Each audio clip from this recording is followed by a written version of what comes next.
start with the basics, but you can't do anything without moving your point of view.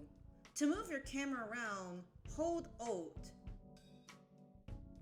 If you move your middle mouse, you can now zoom in and out. Holding on left click makes you able to rotate your camera. Now, select your cube in the poly modeling. And as you can see, your cube is in the center of the grid, but you don't want it to be there because you want to see the full model. Select the select tool where you now have the option to move your object. But the cube is gonna make it hard to edit because it's a small little baby. So let's make it chunky by selecting the scale tool. There's a lot of ways you can scale your objects. If you select the center of the object, the whole shape will be the same size. But if you pull the other scale from X, Y, or Z, the scale of the shape will get wider or longer. To rotate, select the rotate tool to rotate your cube. Make sure you're selecting the green, red, and blue bar instead of the light blue part, because wherever your point of view is facing in the software. Now that you know how to use the tools, let's get to the more complicated and confusing territory. So don't forget to take some notes. Now you want to hold the right click, and we're only going to focus on these three tools in the select bar. If you select face, you can extend or shrink, but don't shrink it too far to the void. Select edge and you will be able to move only the edge of the cube. Vertex, you can only select the tip of the object. And this tool can be handy for adjusting models. But what if you want to select out after you're done using the tool? You can hold right click and deselect all to get out of it. To duplicate, press Ctrl D.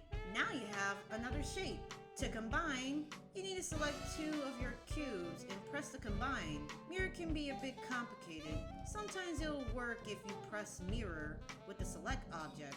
Other times, it does nothing. But there is ways to fix this, but it'll take a lot of tinkering to get it to mirror properly. If you hold a right click, select face, and pick your face and extrude, you can extend your shape. But what if you want to remove such face? Hover over edit and face, and now it's gone, leaving an empty void.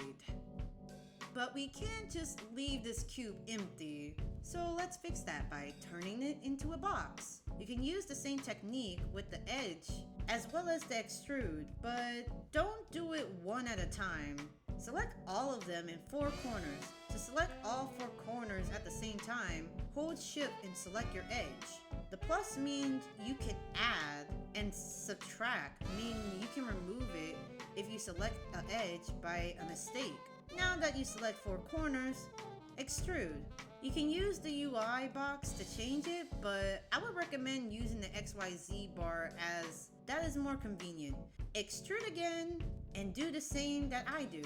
To close the model, hover over the mesh and click on Fill Hole to remove the gap. Now you got yourself a box. But our box is pretty pointy. So let's just fix that by smoothing it out using the smooth tool. Never mind. It just turned our box into a cup.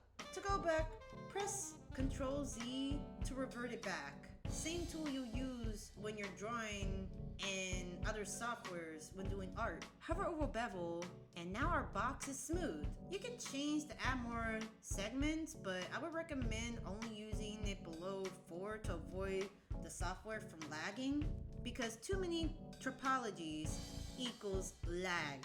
But there is one last tool you'll need if you're going to make objects: structures and characters. Ladies and gentlemen, this will be your best friend: multi-cut and insert edge loop.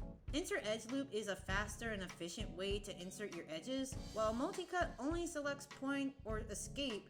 Say, for example, you're making a shape for a model. This would be the best tool for stylizing. Insert edge loop can be used to deform the shape, adding more edges, and can be used for character modeling too.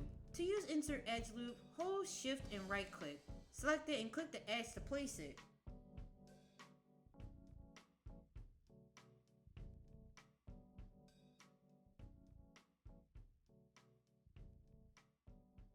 I hope you guys enjoyed my tutorial video on how to use Maya. I thought it would be fun to make a quick get to the point video instead of just sluggishly yapping.